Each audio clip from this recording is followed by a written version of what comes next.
She's Spanish, and she was travelling on a gap year, and it was brilliant. And I remember exactly the moment when I fell in love with her, because she always used to be like, oh, so can you show me typical English food? And I'm a chef, and I'm a dickhead. So I said, oh yeah, you know what we eat in England? We eat lots of this, English mustard. Really, really famous. So what I did was I went, just get a big old spoon, slam that in your mouth. And she did. And when her eyes were watering and her nose was leaking and she was in tears, I thought, I love you. This is it. This is the girl that I want to spend the rest of my life with. Then she returned to Spain, and because she had a boyfriend. Should have explained that. She had a boyfriend, so it was never going to work out. She returned to Spain, and I did like what any other English person would do.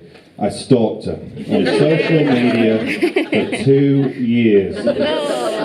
2 years I followed her around on Facebook, and nothing changed. And then one day I got a phone call from a friend who used to work with us as well, and he said, something's changed. He's not in Instagram photos anymore. He's gone. And I was like, that's it. That's it. Play it cool. Emailed her straight away within 30 seconds. And that's it. So we've been talking for a long time now. 1 second, these are my notes. These are my notes, by the way. So what I should explain as well is that the mustard story, although it's bad, it's not that bad. In kitchens, things happen. I used to work in a kitchen a long time ago where what we used to do is we used to wait for the new kid to start. There'd always be about a 16-year-old waiter. Only boys, that's the rule.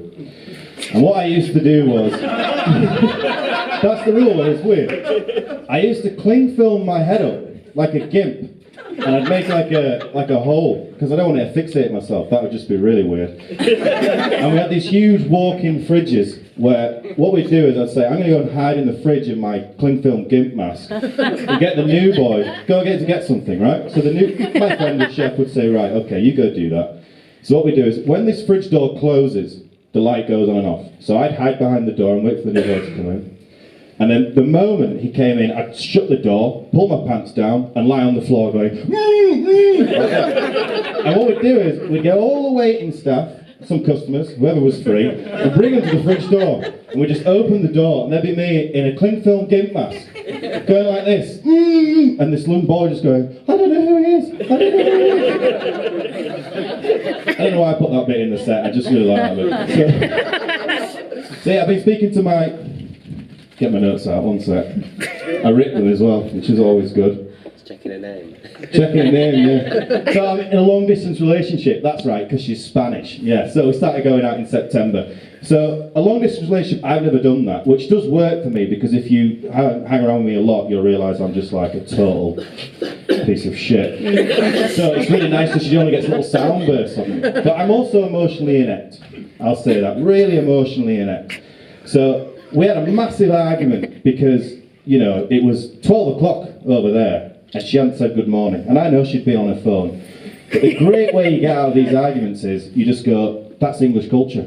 You don't say good morning in England, you're a dickhead, all right? We're all saying good morning to each other over here. If someone doesn't say it to me, I'm like, what's wrong with him? What's his problem?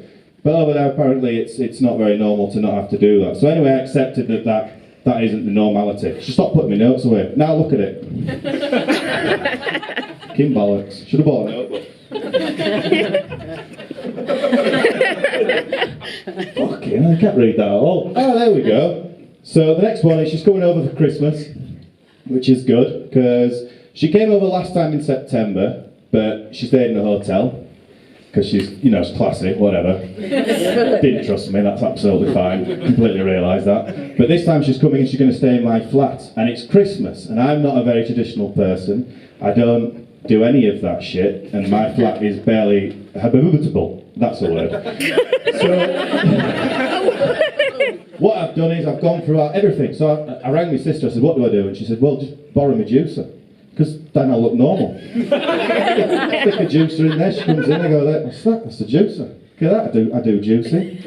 Sometimes. No, I don't. No, don't know what one is. And then I thought, I've got a Christmas decorate. So, you know, picture of Jesus or something like that. But I bought a tree, I bought a Christmas tree. First ever Christmas tree I ever bought, and I bought it off a lass in a community centre who has a gardening shop out the back.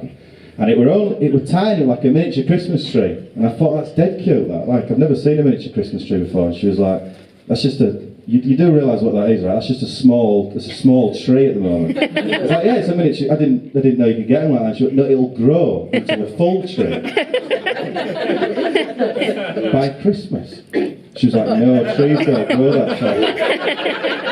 I was like, great, okay, well I get that. I'll stick that in there and we'll decorate it together. So I promised her we're gonna decorate the tree together, which I'm not sure will actually hold one piece of tinsel. It's fucking tiny. It's a Christmas shrub. What I brought is a Christmas shrub, which is going to be fine. We're going to do that. Go for the notes again. That's it. I went to Spain.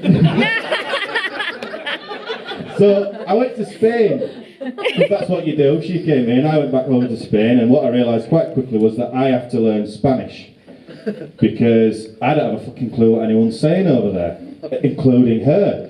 So I remember we went to this restaurant in Madrid, and this guy told her this advice. He said, oh, my friend didn't speak any Spanish.